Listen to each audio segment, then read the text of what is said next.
All right, if you are studying for your PMP exam, you know there are questions out there that are just designed to trip you up. Well, today we're going to tackle one of the biggest ones, that subtle but absolutely critical difference between a project's scope and its requirements. Let's break this thing down.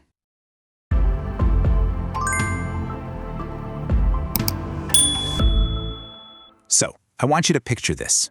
You're at the finish line of your project. The team is buzzing, ready to celebrate. You can practically see the finish line, and then, bam, a last-minute objection from the customer that threatens to derail the entire thing. Okay, so what's your gut reaction here? The project manager is standing firm, saying, hey, all the requirements are fulfilled, but the customer is pushing back, saying a key part of the scope, a deliverable, is flat out missing. Who's right? And more importantly, which document is going to be the final judge in this kind of fight? And you know what? If you found that question a little tricky, you are not alone at all. This is a classic PMP trap. It's specifically designed to catch people who kind of use the word scope and requirements as if they mean the same thing. A huge number of people get this wrong. It's so easy to jump to an answer that feels right, but completely misses the core distinction that the exam is testing you on. So if you were a little unsure, you're in exactly the right place. Let's clear up this confusion once and for all.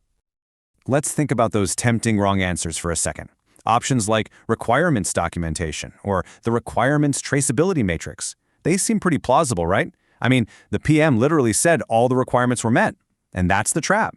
These options feel correct, but they don't actually get to the heart of what the customer is complaining about. You see, to solve this, we have to go back to basics. We have to nail the fundamental difference between what a requirement is and what the project's scope is. Getting this right is the key to unlocking so many PMP questions, not just this one. So first up, let's talk about a requirement. The easiest way to think about it is as a specific condition or capability. You know, something like the website has to load in under 2 seconds, or the login button must be blue. It's a very specific, testable need that has to be met. Now let's contrast that with scope. Scope isn't just one detail. It's the entirety of the work. It's the grand total of all the products, services, and results you're on the hook to deliver. Think of it as the complete puzzle, not just one of the pieces. So here's the crucial point. Requirements are like individual items on a checklist. The scope, on the other hand, is the whole shopping cart. It's the total work and all the deliverables needed to produce that final result. The scope contains the requirements for sure, but it also defines all the work you have to do to get there. Okay, so with that distinction crystal clear in our minds, we're ready to find the right answer. And this brings us to the single most important document for solving this kind of conflict, the scope baseline. The scope baseline is basically your project's constitution. It's the one official, approved version of exactly what you promised to deliver. When there's any kind of dispute about what was supposed to be in or out of the project, this is the document you turn to. It's the source of truth. Now, the scope baseline isn't just one single piece of paper. It's actually a collection of 3 key things. The scope statement, which describes the work in detail, the work breakdown structure, or WBS, which organizes all that work visually, and the WBS dictionary, which gives you all the nitty-gritty details for each piece. Together, these 3 things create an ironclad definition of your project's deliverables. Okay, armed with all this knowledge, let's circle back to our original question and just rip through the options. I think now we can see with absolute clarity why there is only one possible right answer.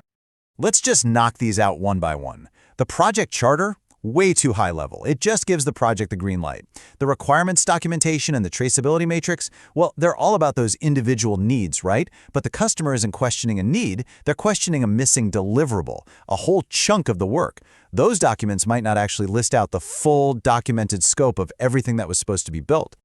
Which, of course, leaves us with the only possible answer, D, the scope baseline. It is the only document that serves as the official measuring stick for what was planned versus what was actually delivered. Period. This right here is the key takeaway. You have to listen very carefully to what the customer is actually saying. They aren't arguing about whether the login button is blue. They're saying a whole design component, an entire deliverable, is missing. To verify a claim like that, you have to go to the master plan for all deliverables, and that master plan is the scope baseline. And that is how you break down a really tough PMP question. So now you know exactly how to verify the scope when someone questions it.